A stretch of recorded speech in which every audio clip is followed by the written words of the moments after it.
இந்த திருவிழா வந்து சின்னடைக்கி அம்மன் பெரியடைக்கி அம்மன் அரசப்பனுக்காக கும்பிட்ற திருவிழா. சாமி கும்பிடு புரட்டாசி மாதம் கும்பிடுவோம். இது எங்களோட குலதெய்வம். இது வந்து சாமி கும்பிட்றதுக்கு முதல் பாத்தியப்பட்டவங்க வந்து மேலூர் தாலுகாவில் உள்ள சின்ன சூரக்குண்டு அந்த கிராமத்துக்கு பாத்தியப்பட்டவங்க.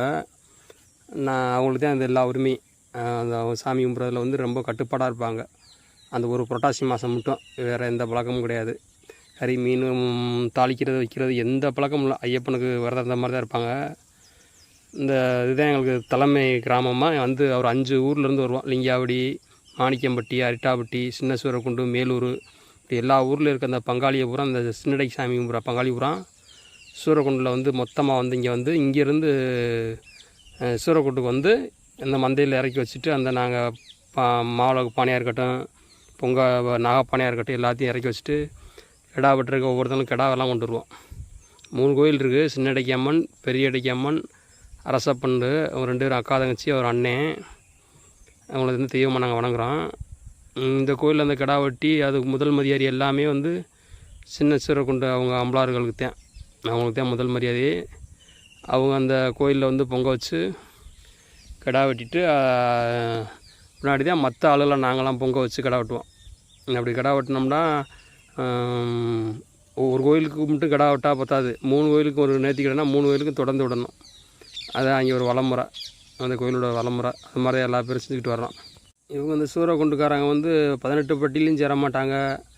மற்ற நாட்டார்கள், மற்ற மேலநாடு, வெள்ளலூர் நாடு, இங்கிட்டு சுற்றிப்பட்ட நாடுலேயும் சேர மாட்டாங்க. இவங்களோட பழக்க வழக்கம் செயல்பாடு பூரா தனியாக இருக்கும். ஒரு வித்தியாசமாக தான் இருக்கும். பூரா பழக்க வழக்கம் செயல்பாடு பூரா அவங்களோட மற்ற நாட்டாருடைய பழக்கமும் இவங்களோட பழக்கமும் கொஞ்சம் லேசாக வித்தியாசமாக இருக்கும்.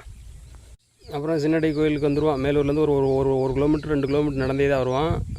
மற்ற ஊர்லேருந்து வரலாம், அங்கேயும் வருவாங்க. நாங்கள் அந்த சூரக்குண்டுலேருந்து இங்கே மேலூருக்கு 1 கிலோமீட்டர் நடந்தே வந்துடுவோம். நம்ம மாத்திக்கமாக இருக்க கரையிலே வந்து சாமி 3 சாமி தூக்கிட்டு வருவாங்க. சாமியாடெலாம் சாமி இறங்கி வருவாங்க. அம்பலார்களுக்கு ரொம்ப முக்கியமான மதியாரியெல்லாம் இங்கே தருவாங்க இந்த கோயிலில். இங்கே வந்தோடனே கிடா வெட்டிக்காரங்க கிடா வெட்டி சமைச்சு மூவேந்தர் பண்பாட்டு காலத்தில் தனியாக சமைச்சு போடுவோம். மற்ற யாரும் போட மாட்டாங்க. எல்லா மக்களுக்கும் அன்னதானம் நாங்கள் தான் போடுவோம். அட்டாடிக்காரங்க வந்து கீர்நீர் வகை நாங்கள் தான் அந்த அன்னதானம் போடுவோம் தனியாக.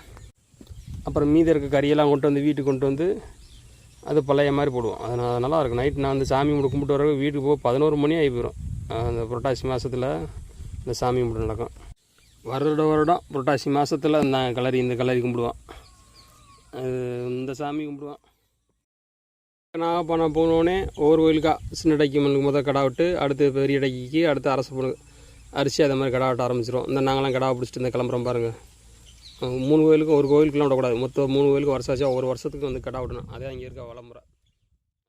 கடா வெட்டி முடித்தோடனே அப்படியே முக்கியமான அந்த 2-3 உருப்படி நல்ல உருப்படியை மட்டும் வச்சுக்கிட்டு வீட்டுக்கு பழையம் போகிறதுக்கு மீதி அப்புறம் அங்கேயே சமைச்சு நாங்கள் ஒரே ஒரு ஆள் அரட்டாவட்டி கீர்நீர் வகையாக மட்டும் எல்லா மக்களுக்கும் அன்னதானம் மூவேந்தர் பண்பாட்டில் போடுவோம். மற்றவங்களும் அப்படி செய்ய மாட்டாங்க. அவங்க சொந்தக்காரங்க மட்டும் போட்டு முதல் நாள் தான் மக்களுக்கு அன்னதானத்தை போட்டு மறுநாள் அந்த கடாயில் மஞ்சள் அந்த எண்ணெயெல்லாம் தடவி மறுநாள் வீட்டில் வந்து நைட்டு வச்சுருந்து மறுநாள் எல்லாத்துக்கும் அதை வெட்டி வளமுறை அப்படி அந்த காலத்தில் செஞ்ச மாதிரி எல்லா மக்களுக்கும் பங்காளிகள் மட்டும் பழைய மாதிரி போட்டு எல்லா பேரும் அதை பகிர்ந்துக்குருவோம். மற்ற மறுநாள் காலையில் நாங்கள் வீட்டில் சாப்பிடுவோம்.